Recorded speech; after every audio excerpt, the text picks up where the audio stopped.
سو آئیں میرے ساتھ خدا کے کلام کو کھولیں۔ گلیشینز چیپٹر 6 اور اس کی آیت نمبر 7 سے لے کر 10 تک، 7ویں آیت سے لے کر 10ویں آیت تک خدا کے کلام میں سے ہم پڑھیں گے۔ جن کے پاس بائبل مقدس ہے وہ میرے ساتھ کھول لیں۔ گلتیوں کے نام پولس رسول کا خط، اس کا 6واں باب، اس کی 7ویں آیت سے لے کر 10ویں آیت تک لکھا ہے، فریب نہ کھاؤ، خدا ٹھٹھوں میں نہیں اڑایا جاتا، کیونکہ آدمی جو کچھ بوتا ہے وہی کاٹے گا۔ جو کوئی اپنے جسم کے لیے بوتا ہے وہ جسم سے ہلاکت کی فصل کاٹے گا، اور جو روح کے لیے بوتا ہے وہ روح سے ہمیشہ کی زندگی کی فصل کاٹے گا۔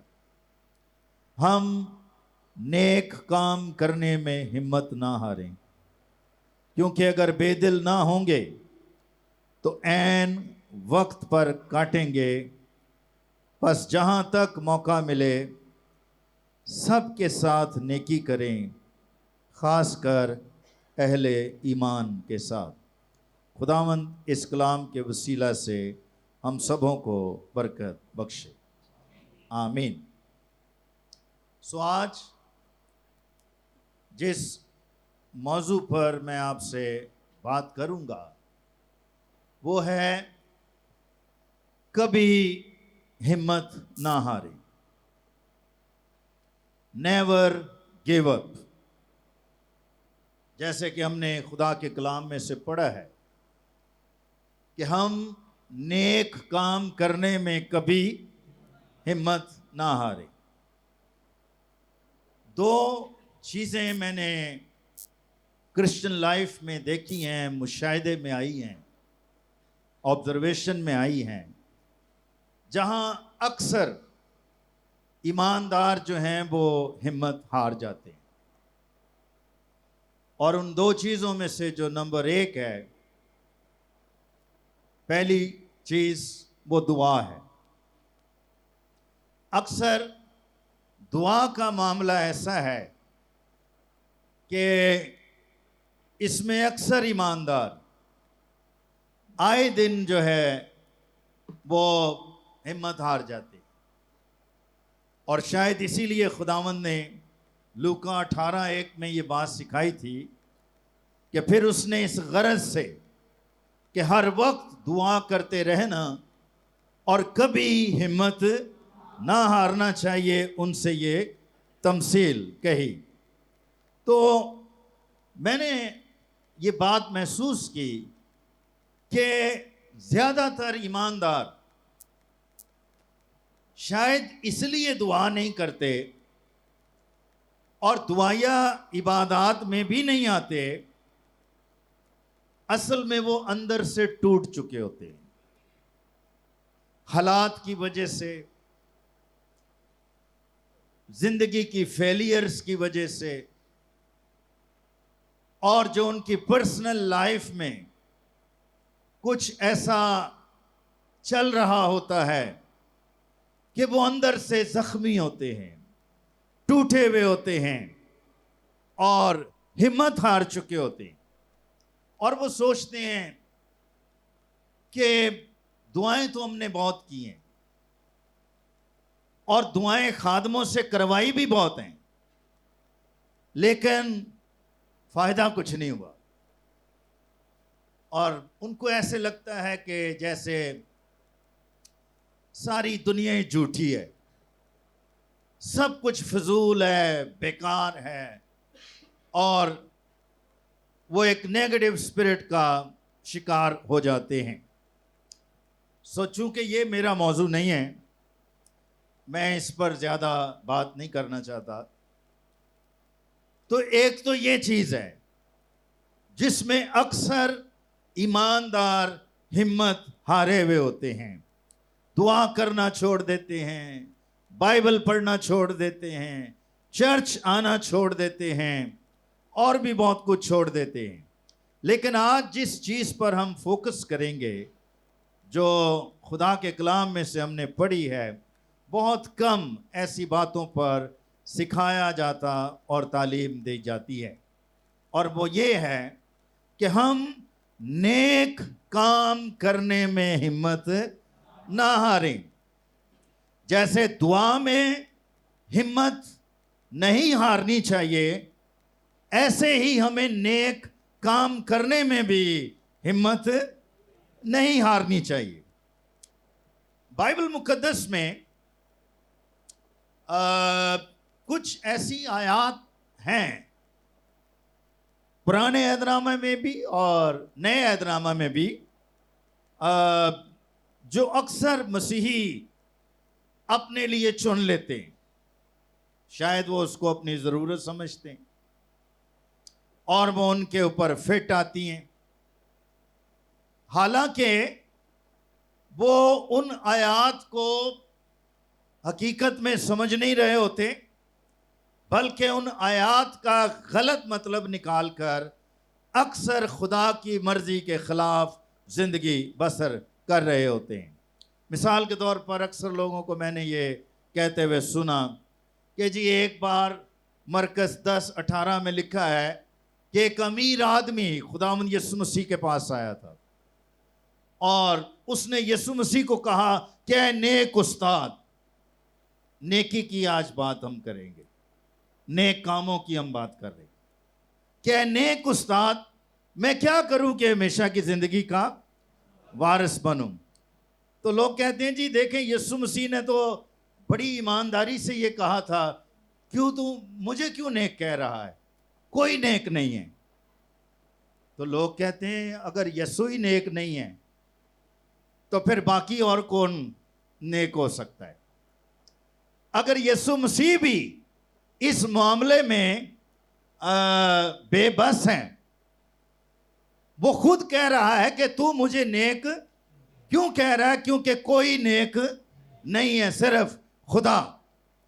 اچھا, پھر بعض اوقات اپنا لوگ پرانے عہد نامہ میں سے بھی حوالہ دیتے ہیں, یرمیہ کا ذکر کرتے ہیں.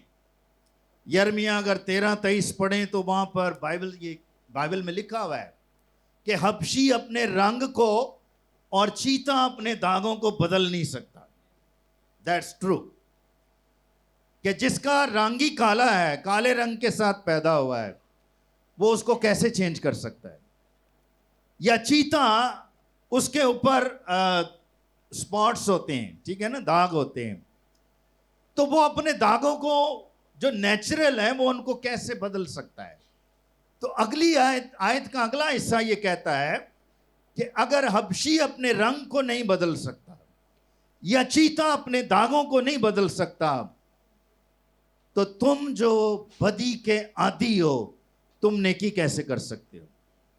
تو لوگ یرمیہ کے حوالہ دے کر تو اپنے آپ کو انکریج کر رہے ہوتے ہیں کہ دیکھیں جی یہ تو ہو ہی نہیں سکتا, حبشی رنگ بدل سکتا ہے اپنا, یا چیتا اپنے داغ بدل سکتا ہے, تو ہم تو گناہ کے پتلے ہیں اور پتہ نہیں کیا کیا نام اپنے آپ کو دیتے ہیں, مٹی کے پتلے ہیں, خطا کے پتلے ہیں, تو ہم کیسے نیکی کر سکتے ہیں؟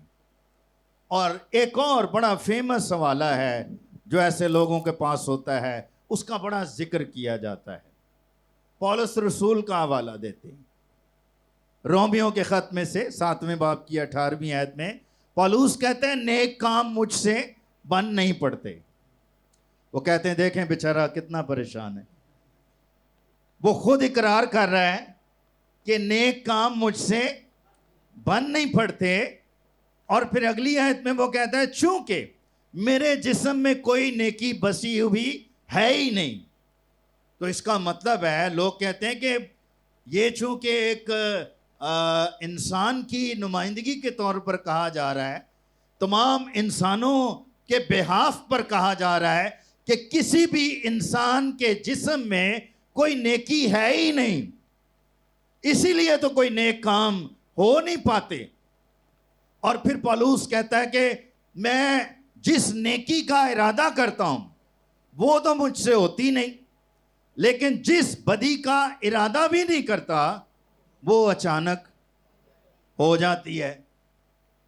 تو جنہوں نے نیکی نہ کرنی ہو ان کے پاس بڑے سٹرونگ دلائل ہیں, یہ بڑی مضبوط یہ آیات ہیں, اور وہ اپنے آپ کو تسلی دیتے ہیں. وہ کہتے ہیں جب یسوع نیک نہیں, پولس نیک نہیں, یرمیہ نیک نہیں, کوئی راست باز نہیں, کوئی نیکوکار نہیں, اور یہ ساری آیات وہ پرانے عہد نامے اور بائبل نئے عہد نامے میں سے اکٹھی کر کے تو دلائل دے رہے ہیں.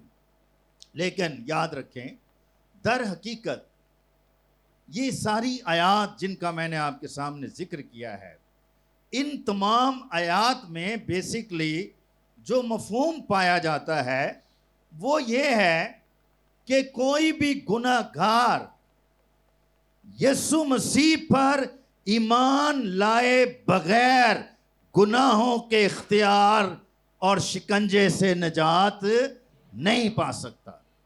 اس کا اصل مفہوم یہ ہے کہ اگر کوئی شخص یسوع پر ایمان نہیں لایا, اگر کوئی شخص نئے سرے سے پیدا نہیں ہوا, جس کو خدا سے پیدا ہونے کا, نئی پیدائش کا تجربہ نہیں ملا, وہ اپنی ذات سے یا اپنے طور پر بدی پر غالب نہیں آ سکتا, گناہوں سے نجات نہیں پا سکتا, وہ نیکی کے لائق نہیں ہوتا.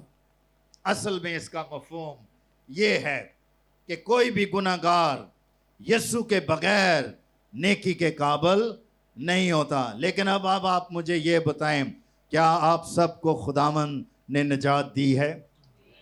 کتنے لوگ ہیں جنہوں نے نجات پائی ہے؟ ہیلیلویا. سو ہم خدا کا شکر ادا کرتے ہیں کہ ہم سب نجات پائے ہوئے لوگ ہیں.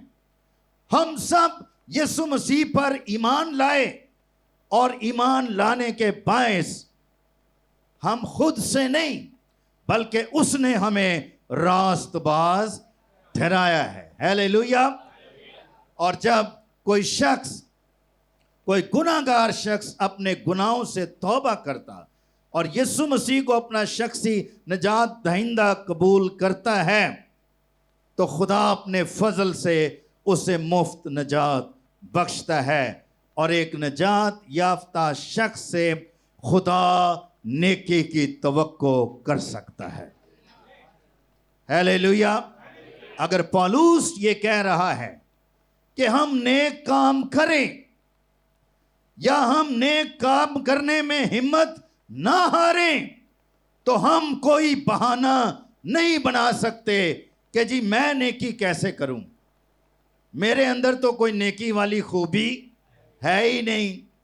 ارے بھائی, یسوع نے اس امیر آدمی سے یہی کہا تھا نا کہ نیک تو ایک ہی ہے, یعنی خدا. تو کیا ہم خدا سے پیدا نہیں ہوئے؟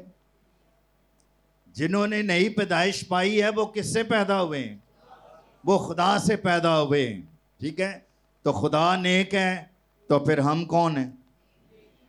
ہم بھی دلیری سے بولا کریں, ہم بھی نیک ہیں. شیر کے گھر میں بچہ پیدا ہوتا ہے, چھوٹا سا ہوتا ہے بلی کی طرح, تو اس کو شیر بننے کے لیے کیا کرنا پڑتا ہے؟ اسکول جانا پڑتا ہے, ٹریننگ لینی پڑتی ہے, یونیورسٹی سے سرٹیفکیٹ لینا پڑتا ہے کہ لوگ مجھے شیر مانیں. کیا اس کو اپروو کرنے کے لیے بڑی ڈگریاں حاصل کرنی پڑتی ہیں؟ وہ شیر سے پیدا ہوا ہے, وہ شیر ہی ہے. یہ الگ بات ہے کہ سٹیجز ہیں, پہلے وہ بچہ ہوتا ہے, پھر وہ جوان ہوتا ہے, اور پھر وہ ببر شیر بن جاتا ہے. ہیلیلویا.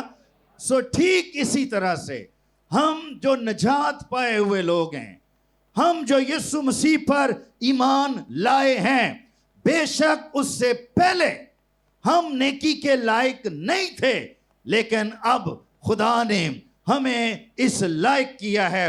افسیوں 2:10 اگر ہم پڑھیں تو وہاں پر پولس کہتا ہے کیونکہ ہم اسی کی کاراگری ہیں اور مسیح یسوع میں ان نیک اعمال کے واسطے مخلوق ہوئے ہیں جن کو خدا نے پہلے سے ہمارے کرنے کے لیے تیار کیا ہے۔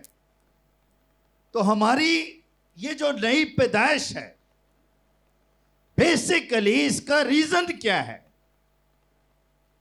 ہمیں کیوں نئے سرے سے پیدا کیا گیا ہے؟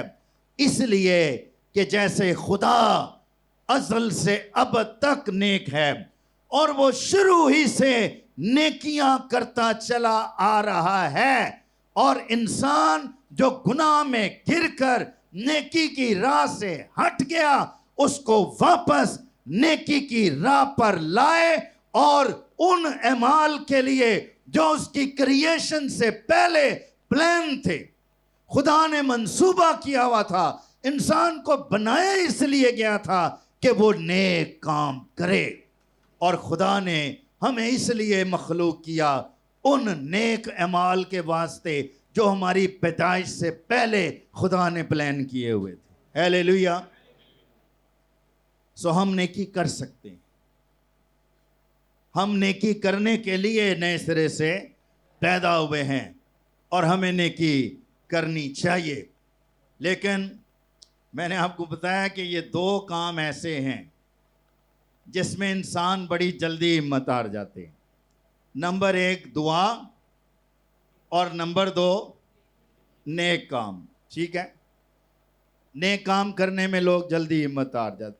کئیوں کو میں نے دیکھا ہے، وہ کہتے او بڑیاں بھائی جی نیکیاں کر کے ویل لیا تے جہدے نال بھی نیکی کیتی ہے انہیں سانو کوئی نہ کوئی سبق ہی سکھایا۔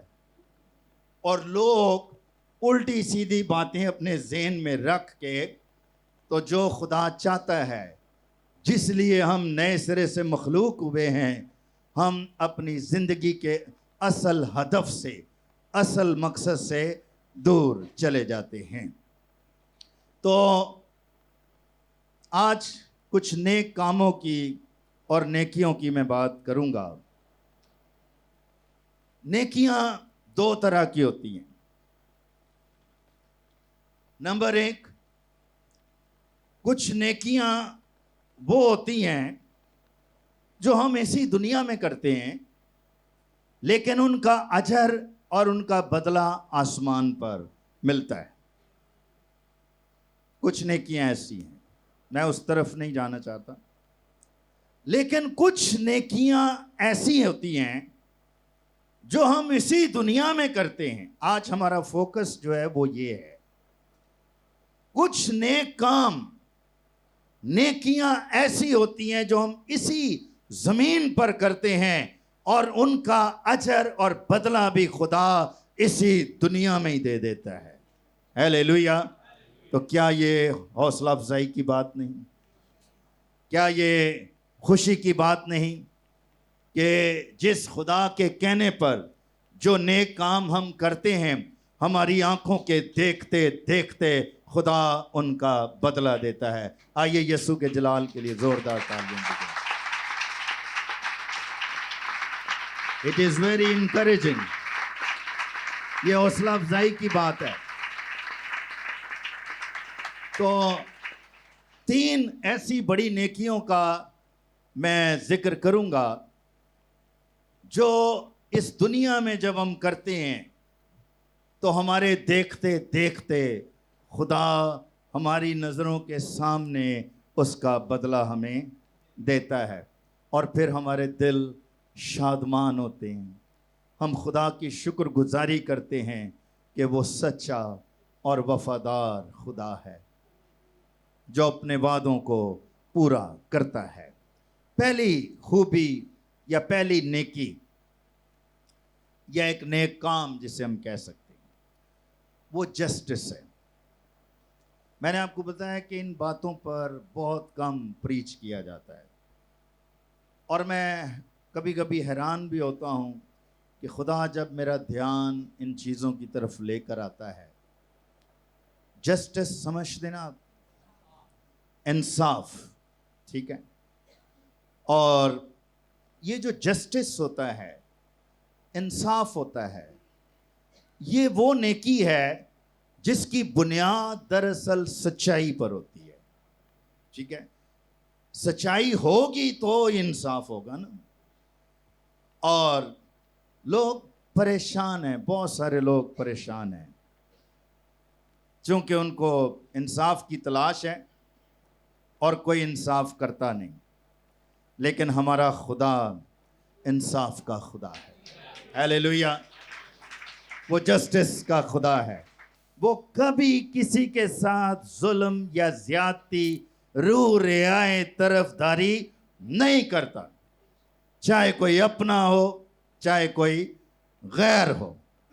وہ سچا اور عادل منصف ہے, اور خدا ہم سے بھی یہ توقع کرتا ہے ہمارے اندر انصاف کی روح ہونی چاہیے.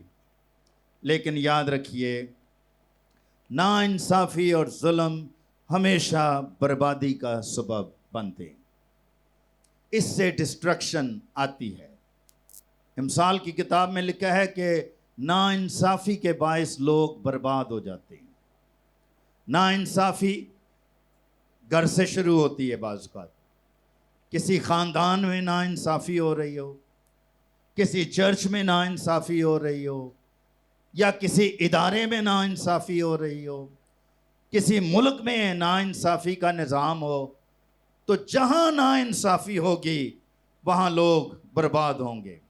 شہر, گھرانے, کلیسیائیں اور پاکستان کی بربادی کا بھی ایک بڑا ریزن یہی ہے کہ یہاں جسٹس نہیں ہے, ڈسکریمنیشن ہے, ایکویلٹی نہیں ہے, برابری کا نظام یا سلوک نہیں ہے, وڈیرا شاہی ہے, اور بہت ساری چیزیں ہیں ہمارے ملک کے اندر. اور وہی اسپرٹ گھرانوں کے اندر, کلیسیاؤں کے اندر اور پورے ملک کے اوپر قابض ہے. لیکن خدا جو انصاف کا خدا ہے, ہم نے اس سے جنم لیا ہے. وہ چاہتا ہے کہ ہمارے اندر انصاف کی روح ہو, جسٹس ہو. اور اگر یہ نہیں ہوگی, آپ کو پتہ ہے کہ بعض اوقات بھائی بھائی کا دشمن کیوں ہو جاتا ہے, بہنیں بہنوں کی دشمن کیوں ہو جاتی ہیں؟ چونکہ ان کے درمیان انصاف نہیں ہوتا. بعض اوقات ماں باپ اس کے پیچھے ہوتے ہیں, بعض اوقات رشتہ دار اس کے پیچھے ہوتے ہیں, اور ناانصافی کے سبب سے دشمنیاں جنم لیتی ہیں, گھرانے تباہ اور برباد ہو جاتے ہیں. میں نے ایک بار ایک سٹوری کہیں پر پڑھی, کسی گاؤں میں سیلاب آیا اور سیلاب اس گاؤں کو بہا کر لے گیا, سب کچھ برباد ہو گیا. تو ایک الو جو تھا وہ بچ گیا, تو وہ کسی نہ اونچے درخت کی اونچی شاخ پر بیٹھا ہوا تھا اداس. تو اچانک ایک ہنس اور ہنسنی, ہنسوں کا ایک جوڑا وہاں سے گزر رہا تھا. تو انہوں نے نظر کی, نیچے دیکھا کہ گاؤں برباد ہو گیا ہے, شاید سیلاب آیا ہے. تو اچانک ہنسنی کی نظر پڑی الو کے اوپر. وہ کہنے لگی, او مائی گاڈ, یہ تو کمبخت اس کی وجہ سے ہوا ہے, چونکہ یہ الو مڈیر پر بیٹھا ہوا ہے. محاورہ ہے نا ایک, جب الو مڈیر پر بیٹھا ہو تو سمجھو کوئی نہ کوئی تباہی یا تو آئی ہے یا آنے والی ہے. تو ہم اس کلچر میں رہ رہے ہیں جہاں پر ہم ان چیزوں پر بہت زیادہ بلیو کرتے ہیں. بلی آگے سے گزر گئی ہے, الو مڈیر پر بیٹھا ہوا ہے, ہمارے گھر میں کسی نے بال پھینکے ہیں, یا بہت ساری چیزیں جن کو ہم نے اپنی لائف کا فلسفہ بنایا ہوتا ہے. اور ہم بڑا غور کر رہے ہوتے ہیں کہ بھائی جی میں ایک ہفتے تو ویکھ رہا ہوں ساڑھے دروازے اگے نا چاول پے ہوندے نے کچے, ایک کوئی پلاننگ نہ سوٹ رہے. ہم ایسے معاشرے کے اندر, ایسے کلچر کے اندر رہ رہے. الو نے یہ سن لیا کہ سیلاب کی تباہی کا جو الزام ہے وہ میرے اوپر ڈالا جا رہا ہے. انہوں نے آواز دی ہنسوں کے جوڑے کو, ذرا پلیز بات سنیں. وہ نیچے تھوڑا سا انہوں نے لینڈنگ شروع کی تو الو نے جب وہ قریب آئے تو ایک دم سے اس نے زبردستی ہنسنی کو پکڑ لیا اور جو ہنس تھا وہ کہنے لگا کہ آپ چھوڑیں اس کو. وہ کہنے لگا کیوں چھوڑوں, یہ میری وائف ہے. وہ کہنے لگا تیرا دماغ ٹھیک ہے, اپنی شکل دیکھ اور اپنی جنس دیکھ, تو الو ہے, یہ ہنسنی ہے, تو کیسے کہہ سکتا ہے یہ میری وائف ہے. کہنے لگا بھائی کچھ بھی ہے لیکن یہ میری وائف ہے. تو ہنس بڑا پریشان ہوا, پردیس میں تھا, تو وہ کہنے لگا تو میں کس کو بلاؤں انصاف کے لیے, کس کے آگے فریاد کروں.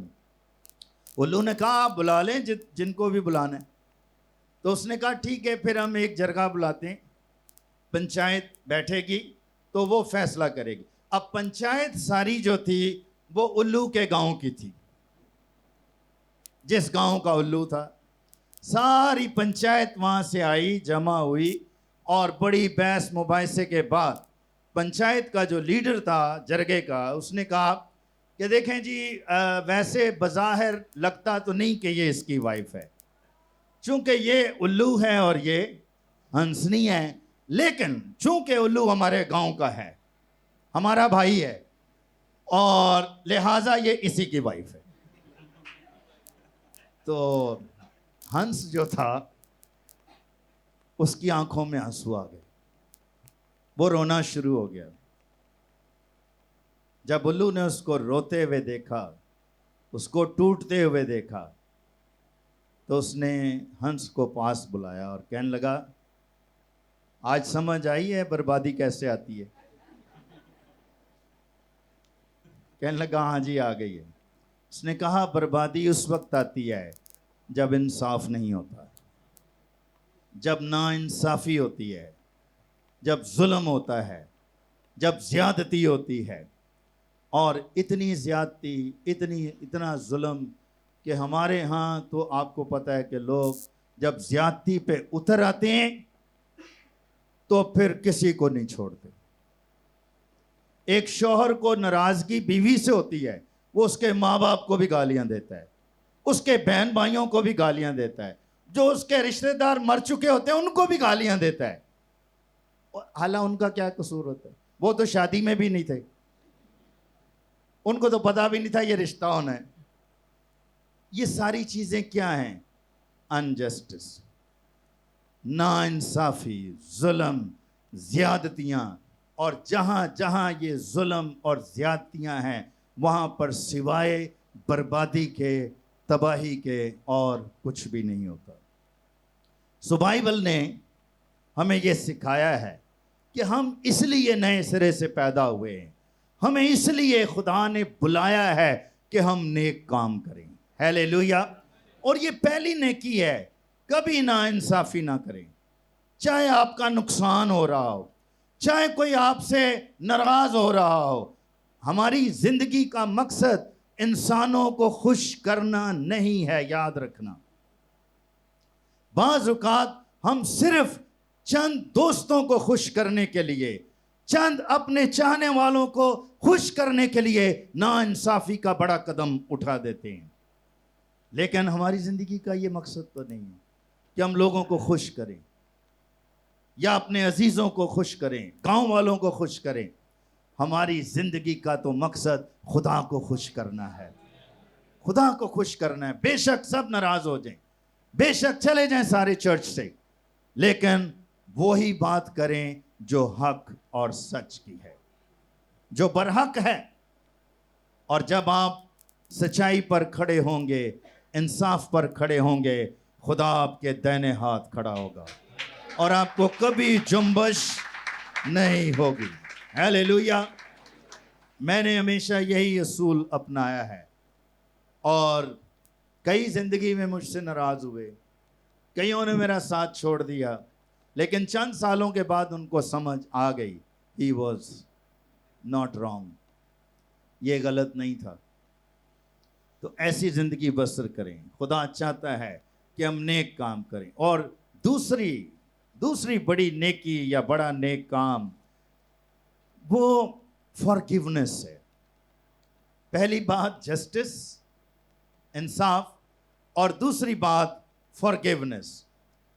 جسٹس کے لیے ہم نے سیکھا تھا کہ یہ وہ خوبی ہے جس کی بنیاد سچائی پر ہوتی ہے۔ فارگیونیس یا معافی، یہ وہ نیکی ہے جس کی بنیاد رحم پر ہوتی ہے، مرسی کے اوپر۔ سو ہمارا خدا مرسیفل گاڈ ہے، وہ رحیم خدا ہے، اور ہم اس کے بچے ہیں۔ بائبل کا خدا رحیم خدا ہے، اور اس کی تعلیم معافی کی تعلیم ہے، اور اس کی اولاد، اس کے فرزند ہوتے ہوئے ہمارے اندر معافی کی روح ہونی چاہیے۔ ہونی چاہیے کہ نہیں ہونی چاہیے؟ ہمارے اندر معافی کی روح ہونی چاہیے۔ لیکن آپ معافی پر بہت کچھ آپ ہر گڈ فرائیڈے پہ سنتے ہیں، آپ لیکچر اس کے بارے میں، لیکن آج ایک فرق چیز میں آپ کے ساتھ شیئر کروں گا۔ ایک بڑا کامن سوال ہے جو اب مسیح چونکہ بھاگ تو سکتے نہیں بائبل سے، بائبل کی تعلیم سے، تو کوشش کرتے ہیں کہ کیسے جان چھڑائیں اور ہمیں نہ ہی معاف کرنا پڑے، ہے نا؟ ایک سوال ہے بڑا کامن، کتنی دفعہ معاف کرا، ہے نا؟ یہ ہے نا کامن کویسچن کہ کتنی دفعہ معاف کروں۔ اور یہ سوال جو ہے یہ عام ایماندار نہیں کرتے، یہ رسولوں نے بھی کیا تھا۔ پطرس نے بھی ایک دن خداوند سے کہا کہ خداوند اگر میرا بھائی میرا گناہ کرتا ہی رہے تو میں پھر کتنی دفعہ اسے معاف کروں، ہے نا؟ تو کیا 7 بار تک ٹھیک ہے؟ خود ہی جواب دے رہا ہے، سوال کر کے خود ہی جواب دے رہا ہے یسوع کو کہ 7 بار تک ٹھیک ہے، 7 بار تک معاف کر سکتا ہوں۔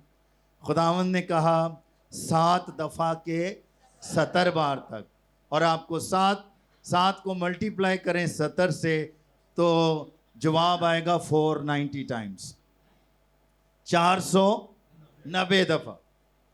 وہ 7 دفعہ کی سوچ رہا تھا کہ 7 دفعہ چلو ٹھیک ہے، لیکن خداوند نے کہا اگر 490 بار بھی معاف کرنا پڑے تو پھر بھی تجھے معاف کرنا ہی چاہیے۔ سال میں کتنے دن ہوتے ہیں؟ 365، تو 490 اس کا مطلب سال سے بھی اوپر کا کوٹا ہے، اوپر کا کوٹا ہے۔ اگر روز کوئی غلطی کرے، روز گناہ کرے، روز آپ کی مرضی کے خلاف چلے، تو آپ کے لیے خدا کا یہ حکم ہے کہ معاف کر دو۔ کیا ہمارے ساتھ خدا ایسا نہیں کرتا؟ ہم میں سے کتنے ایسے لوگ ہیں جو یہ گارنٹی کے ساتھ کہہ سکتے ہیں کہ کل جو گزرا ہے، کل انہوں نے کوئی غلطی نہیں کی، یا پرسوں انہوں نے کوئی نہیں کی تھی۔ غلطی ہوتی ہے، چاہے چھوٹی ہو چاہے بڑی ہو، گناہ چھوٹا ہو بڑا ہو، گناہ ہی ہوتا ہے۔ تو ہم روز غلطیاں کرتے ہیں، روز کوئی نہ کوئی بات ایسی ہو ہی جاتی ہے، لیکن خدا ہر روز ہمیں معاف کرتا ہے۔ وہ ہر روز ہمارے بوجھ اٹھا لیتا ہے، ہر روز بوجھ اٹھا لیتا ہے۔ اور ایک بڑی عجیب بات معافی کے حوالے سے کہ جو لوگ معافی کے طلبگار اور منتظر ہوتے ہیں ہم سے، ان کو ہم معاف نہیں کرتے۔ غور سے سنیں اس بات کو، جو لوگ ہم سے معافی کے طلبگار اور انتظار میں ہوتے ہیں ان کو تو ہم معاف نہیں کرتے، اور جن کو معافی کی ضرورت نہیں ہوتی ان کو ہم صبح سے شام تک مفت معافی بانٹ رہے ہوتے ہیں۔ اٹس ویری اسٹرینج کہ جن کو ضرورت ہے، جو انتظار کر رہے ہیں کہ ہم ان کو معاف کر دیں، ان کے بارے میں ہم سوچنا بھی گناہ سمجھتے ہیں، لیکن جن کو ضرورت نہیں ہوتی ان کو صبح سے شام تک معافی ہم دے رہے ہوتے ہیں۔ یہ اٹس ویری اسٹرینج۔ میں ایک دفعہ اپنی گاڑی میں بیٹھا ہوا ایک سگنل پر کھڑا ہوا تھا، دوپہر 12 بجے کا ٹائم تھا، تو ایک فقیر مانگنے والا میرے پاس آیا. تو آپ کو پتہ ہے مانگنے والوں کو ہم کیا کہتے ہیں؟ میں نے اپنی روٹین کے مطابق اس کو بابا معاف کرو. تو وہ غصے میں آ گیا, کہنے لگا کنیا نو معاف کراں, صبح 8 بجے سے لے کے 12 بج گئے, جیڑا آندا ہے معاف کرو, جیڑا آندا ہے معاف. میں تو معاف کر کر کے تنگ آ گیا ہوں. اچھا, ہم ان لوگوں کو معافیاں دے رہے ہوتے ہیں جن کو معافی کی ضرورت ہی نہیں ہے, اور نہ وہ حال ان کی ضرورت کچھ اور ہے, لیکن ہم ان کو معافی بانٹ رہے ہوتے ہیں, معافی دے رہے ہوتے ہیں. لیکن جو ہمارے نا معاف کرنے کی وجہ سے بیمار ہو گئے ہیں, ٹوٹ گئے ہیں, دکھی ہیں, ان کو معاف کرنے کے لیے ہم سوچتے بھی نہیں. ان کے بعد وہ ہمیں یاد بھی نہیں رہتے کہ ان کو معافی کی ضرورت ہے. یاد رکھیے, معافی سے رشتے قائم رہتے ہیں, معافی سے خاندان محفوظ رہتے ہیں, معافی سے کلیسیاؤں کی ترقی ہوتی ہے, معافی سے قوموں کی تعمیر ہوتی ہے, ڈیولپمنٹ ہوتی ہے, اور معافی کے سبب سے لوگ شیطان, بدروموں, لعنتیوں, لعنت اور بیماریوں سے بچے رہتے ہیں. میں ان کی ڈیٹیل میں نہیں جانا چاہتا. بعض اوقات ہم بڑی بڑی بیماریوں سے بچ جاتے ہیں جب ہم معاف کر دیتے ہیں. شیطان جو ہمارے لیے 100 طرح کے منصوبے بنا کر بیٹھا ہوتا ہے, اگر ہم کسی کو معاف کر دیں تو اس کا داؤ ہم پر نہیں چلتا. یہ بائبل سکھاتی ہے. بائبل میں سے کوٹ کر رہا ہوں میں یہ حوالہ. شیطان کا داؤ ہی نہیں چلتا ایسے شخص پر. اس کے حملے فیل ہو جاتے ہیں, اس کے ہتھیار ناکارہ ہو جاتے ہیں اس شخص پر جو معاف کر دیتا ہے, جس کا دل رحم سے بھرا ہوا ہے. یہ دوسرا بڑا نیک کام ہے جس کی ضرورت ہے. اور میں آپ کو شروع میں یہ بتایا تھا کہ میں آج ان نیکیوں کی بات کروں گا جو ہم اس دنیا میں کرتے ہیں اور اسی دنیا میں اس کا بدلہ مل جاتا ہے. جب آپ اسی دنیا میں انصاف کریں گے تو کوئی آپ کے ساتھ نا انصافی نہیں کر سکتا اس دنیا میں. جب آپ اسی دنیا میں لوگوں کو معاف کرتے جائیں گے تو خدا آپ کے بھی ہزاروں سینکڑوں گناہ معاف کرتا ہی چلا جائے گا. اور ایک تیسری اور آخری باتیں بہت ہو سکتی ہیں لیکن ٹائم کی وجہ سے پہلی چیز ہم نے, پہلی نیک کام جس پر ہم نے غور کیا وہ کیا تھا؟ جسٹس. سیکنڈ, فارگیونس, معافی. ٹھیک ہے. اور جو تیسری چیز ہے وہ ہے گیونگ, دینا. ہمارا خدا جو ہے وہ دینے والا خدا ہے. کتنوں کا ایمان ہے؟ ہیلیلویا. اگر وہ دینے والا نہ ہوتا تو آج ہم یہاں نہیں ہوتے. وہ دیالو خدا ہے. Our God is a generous God. Generous ہے, سخی ہے, مخیر ہے, دیتا ہے, بانٹتا ہے, اور وہ اپنی مٹھی کھولتا ہے تو ہر ایک جاندار کو اس کی خوراک اور رزق ملتا ہے. اس کے خزانے کھلتے ہیں تو دنیا کے سارے نظام چلتے ہیں. پوری دنیا کے سارے نظام. اب یہ تو پھر ڈیپینڈ کرتا ہے نا کہ ہم اس کے خزانوں سے کتنا کچھ لے سکتے ہیں, یہ ہمارے اوپر ہے. تو ہم کیسے خدا کے خزانوں سے برکتیں لے سکتے ہیں؟ اس کے خزانے کھلتے ہیں تو قومیں فائدہ اٹھاتی ہیں, ملک فائدہ اٹھاتے ہیں, گھرانے فائدہ اٹھاتے ہیں, انسان فائدہ اٹھاتے ہیں. لیکن وہ دینے والی قوم ہے. ابھی میں ذکر کروں گا کہ خدا جو دینے والا خدا ہے اور اسی لیے وہ مبارک ہے. اور دینا ہی اصل برکت ہوتی ہے جب ہم دیتے ہیں. ٹھیک ہے, دینا ہی اصل برکت دیتی ہے. اور خدا نے ہمیں برکت کے وارث ہونے کے لیے بلایا. ہمیں بلایا ہی اس لیے کیا ہے؟ اگر اس کا ایک مطلب آپ یہ دیکھیں کہ ہمیں دنیا کو دینے کے لیے خدا نے بلایا ہے. ہم پیدا ہی اس لیے ہوئے ہیں. ہم اس باپ کے بیٹے ہیں جو ساری دنیا کو دیتا ہے, اور چونکہ ہم اس کے بچے ہیں ہماری بھی ذمہ داری ہے کہ ہم دنیا کو دیں. اسی سے تو پتہ چلتا ہے کہ ہم اس کی اولاد ہیں, ہم اس کے بیٹے ہیں. استثنا 28 میں آپ پڑھتے ہیں کہ خداوند نے اپنے لوگوں کے لیے یہ کہا تھا کہ تو بہت سی قوموں کو قرض دے گا پر خود قرض نہیں لے گا. یہ نہیں لکھا نال نال لیندہ بھی رہیں گا, لکھا ہے تو بہت سی قوموں کو قرض دے گا پر خود قرض ضرورت ہی نہیں پڑے گی. قرض تو آدمی اس وقت لیتا ہے نا جب ضرورت پڑتی ہے, تو جب ضرورت ہی نہ پڑے تو پھر کون قرض لے گا؟ اور یہ وہ نیک کام ہے, یہ وہ نیکی ہے جس کا بدلہ اسی دنیا میں مل جاتا ہے. زبور 37 بڑے غور سے سننا یہ باتیں, کیونکہ پیغام کے آخری مرحلے میں ہم جا رہے ہیں. اگر یہ باتیں آپ کے دل میں رہ گئیں تو یہ کلام آپ کے لیے برکت کا باعث ہوگا.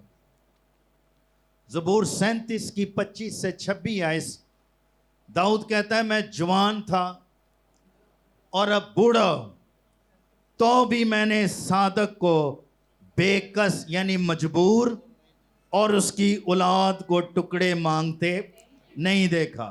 کیوں؟ اس لیے کہ وہ دن بھر رحم کرتا اور دیتا ہے اور اس کی اولاد کو اس کی برکت ملتی ہے. میں حیران ہوں, دیتا کون ہے؟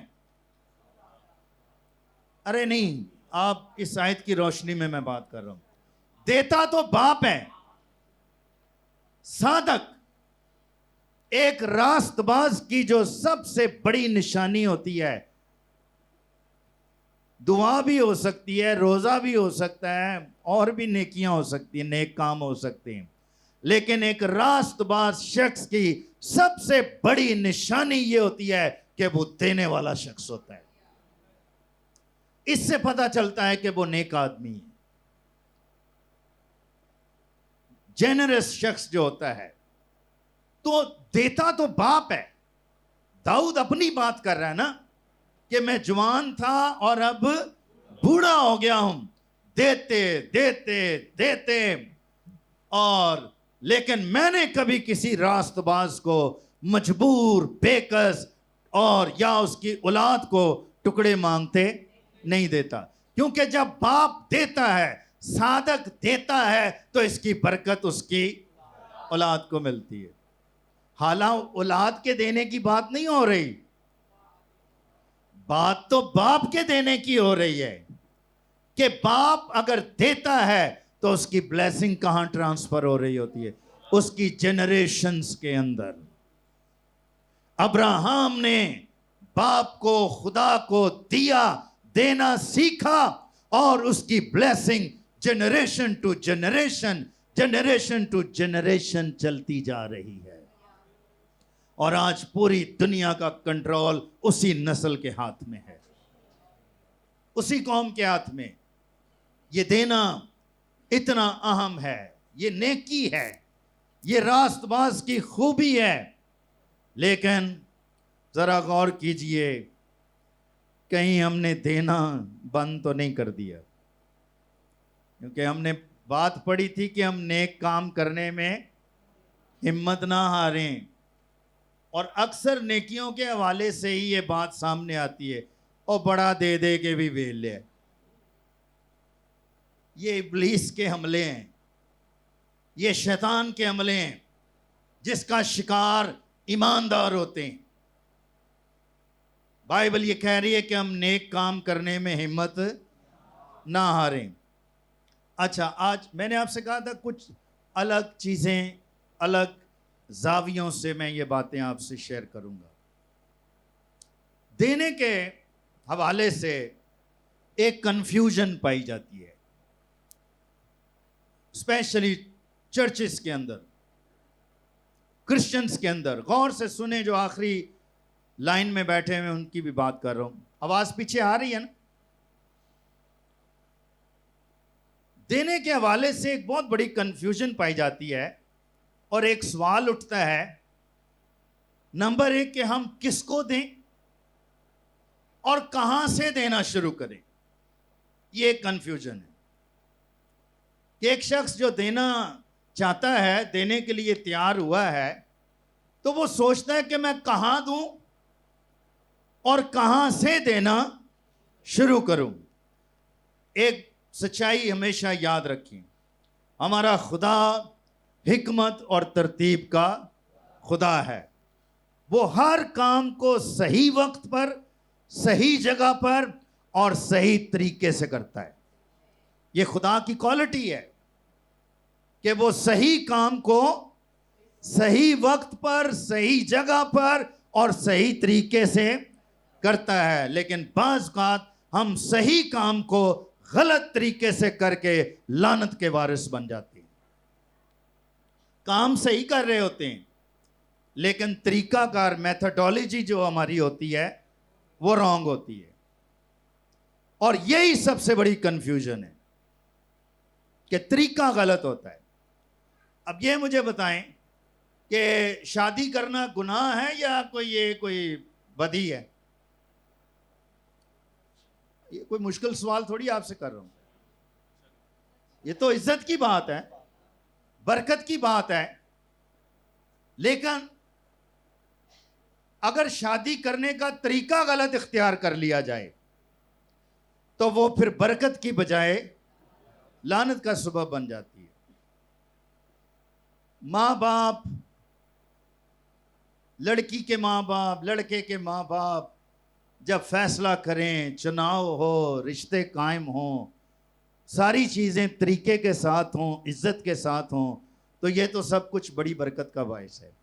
لیکن جب کوڑی بھاگ جائے کرو، اگر لڑکی بھاگ جائے اور جا کے لڑکے سے شادی کر لے، تو شادی تو وہ بھی مانی جائے گی پوری دنیا میں، کون اس کو ڈینائی کر سکتا ہے. لیکن ساری زندگی یہ بات ہر کوئی کہے گا کہ اے پجیسی کرو. کیا خیال ہے؟ تھوڑی سی سخت باتیں کر رہا ہوں میں، لیکن جب تک میں کروں گا نہیں، ہم سمجھیں گے نہیں اس چیز کو. ٹھیک ہے؟ خدا صحیح کام صحیح وقت پر، صحیح جگہ پر اور صحیح طریقے سے کرتا ہے. اگر ہم کام صحیح کر رہے ہیں تو اس کا طریقہ بھی صحیح ہونا چاہیے. اور طریقہ کیا ہے؟ طریقہ یہ ہے، خداوند یسوع مسیح نے ایک دن شاگردوں کو بھی اور فریسیوں کو بھی سکھایا کہ جو کیسر کا ہے وہ کیسر کو ادا کرو، اور جو خدا کا ہے وہ خدا کو ادا کرو. یہ صحیح طریقہ ہے. لیکن ہم کرتے کیا ہیں؟ کیسر سے چونکہ ڈر لگتا ہے، کیسر کو فوراً ادا کرتے ہیں. کیسر کون ہے؟ کہ الیکٹرک، سوئی گیس کی کمپنی، بچوں کے اسکول، ڈاکٹروں کی فیسیں، گاڑی کی انشورنس، یہ سارے کیسر ہیں، چھوٹے چھوٹے. ٹھیک ہے؟ تو جو کیسر کا ہوتا ہے وہ کیسر کو وقت پر ادا کر دیتے ہیں، لیکن جو خدا کا ہے وہ خدا کو ادا کیوں نہیں کرتے؟ یہ کنفیوژن ہے کہ ہم دیتے تو ہیں، بجلی والوں کو بھی دے رہے ہیں، گیس والوں کو بھی دے رہے ہیں، اسکولوں کو بھی دے رہے ہیں، سب کو دے رہے ہیں، پٹھان کو اس کی قسط بھی دے رہے ہیں. لیکن کہاں سے شروع کرنا چاہیے؟ سکھا میں یہ رہا ہوں کہ ہم کس کو دیں اور کہاں سے دینا شروع کریں. بائبل یہ سکھاتی ہے کہ ہمارے پہلے پھلوں کا حقدار ہمارا خدا ہے. ہیلیلویا! ہمارا جو فرسٹ فروٹ ہے، ہمارے جو پہلے پھل ہیں، کھیتوں میں سے کٹنے والی پہلی فصل، جیسے ہی گھر میں سیلری آتی ہے، سب سے پہلے جو خدا کا حصہ ہے، جو چرچ کا حصہ ہے، اس کو الگ کر دیں۔ اگر آپ نے الگ نہ کیا تو اینڈ میں آپ کی سیلری غائب ہو جائے گی، آپ کو سمجھ نہیں آئے گی کہ کہاں کہاں پیسے لگ گئے ہیں۔ پھر کہیں گے چلو پھر ہن اگلے مہینے ویکھاں گے، اور یہی کرتے کرتے زندگی گزرتی جا رہی ہے، سال گزرتے جا رہے ہیں۔ طریقہ یہ ہے، یہ میرے حساب سے روحانی نقطہ نظر سے دائیکی جو ہوتی ہے یہ زندگی کی سب سے بڑی سیونگ ہے۔ آمین۔ کتنوں کا ایمان ہے؟ دائیکی سب سے بڑی سیونگ ہے، اور جو اکنامکس کے ماہرین ہیں ان کا یہ کہنا ہے کہ اگر آپ لائف میں سیونگ کرنا چاہتے ہیں تو جب آپ کی تنخواہ آتی ہے تو جو کچھ آپ سیو کرنا چاہتے ہیں پہلے اس کو الگ کر لیں۔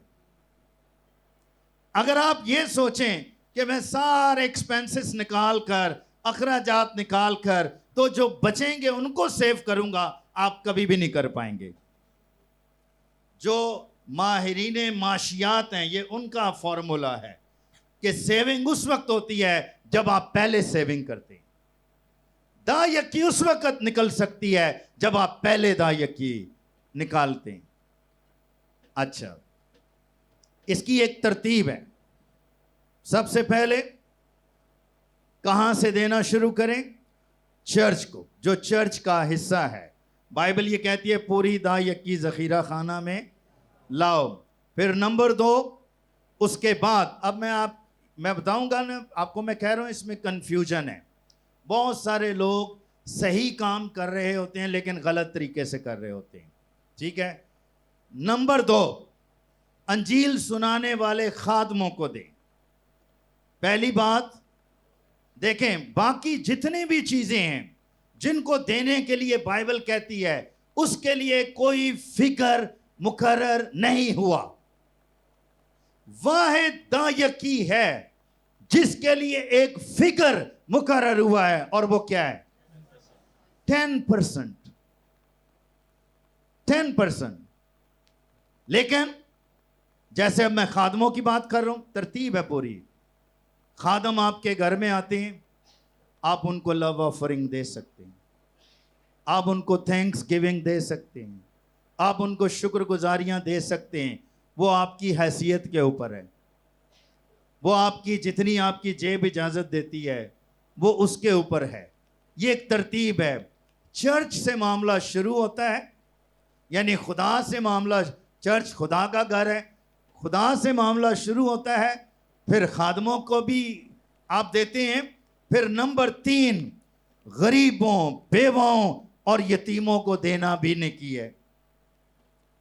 لیکن اور پھر نمبر 4 بیماروں اور بے سہارا لوگوں کی مدد کرنا بھی نیکی ہے۔ سو یہ سارے فیزز ہیں جہاں پر دینے کی ضرورت ہے۔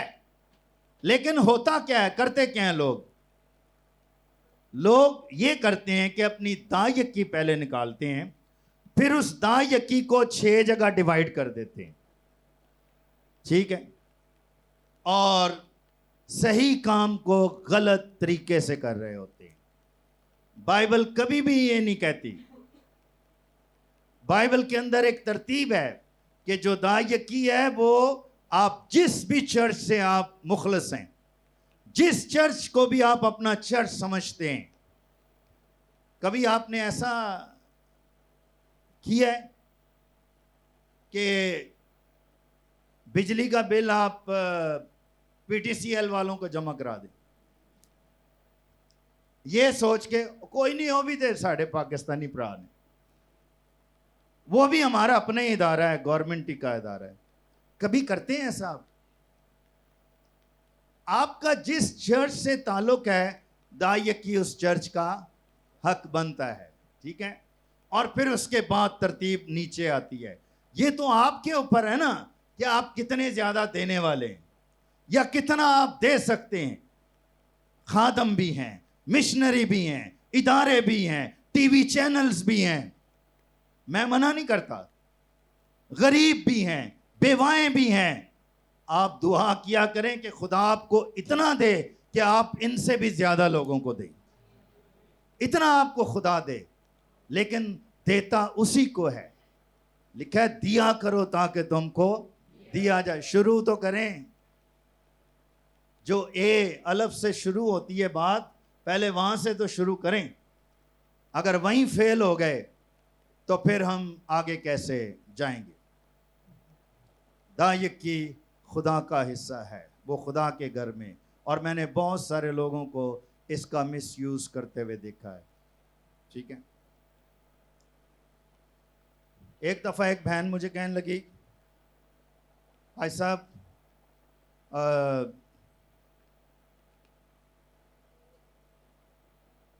آپ سوچتے تو ہوں گے کہ میں کئی مہینوں سے دائق کی نہیں دے رہی. میں نے کہا نہیں, میں تو نہیں سوچتا. کہنے لگی نہیں, مجھے فیل ہوتا ہے تو میں نہ کچھ مہینوں سے دائق کی نہیں دے رہی. میں نے کہا اچھا. پھر کہنے لگی میں نے ایک کمیٹی پا لی. میں اس کی بات سن کے بڑا حیران ہوں. کمیٹی پا لی, دائق کی دی. کہنے لگی میں وڈی بہن کو 1 لاکھ روپیہ لے بیٹھی سا, وہ میری جان نہیں چھڑ دی اور مجھے ذلیل کرتی ہے.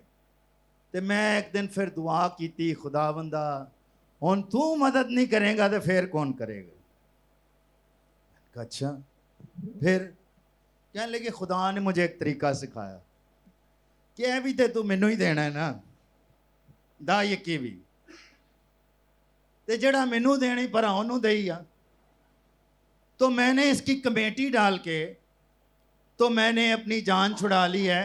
تے میں اتنے ہر مہینے کمیٹی بھرنی ہے. تے تمہیں کوئی برا تو نہیں لگا؟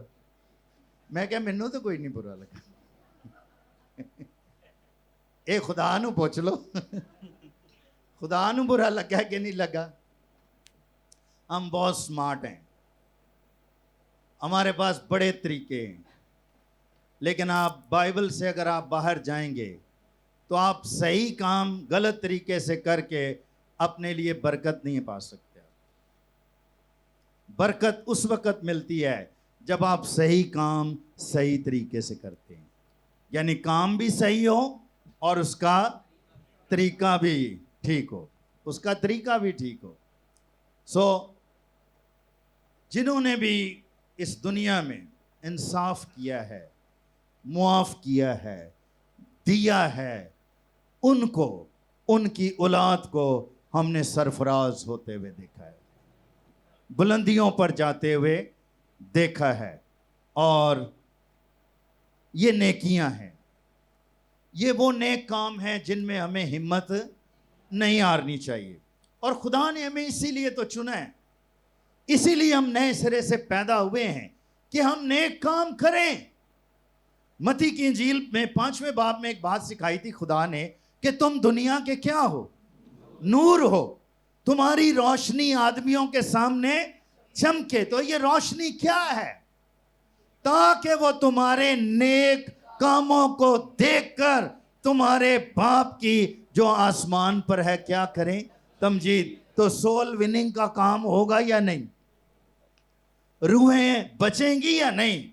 لوگ خدا پر ایمان لائیں گے یا نہیں؟ جب ہماری روشنی جو ہے وہ انسانوں پر چمکے گی. نیکی کے حوالے سے بائبل یہ سکھاتی ہے نیکی کرنے والا خدا کی طرف سے ہے, یہ بائبل میں لکھا ہوا ہے. پھر تسلنیکیوں کا پہلا خط 15ویں آیت میں بائبل یہ سکھاتی ہے ہر وقت نیکی کرنے کے در پہ رہو. ٹھیک ہے.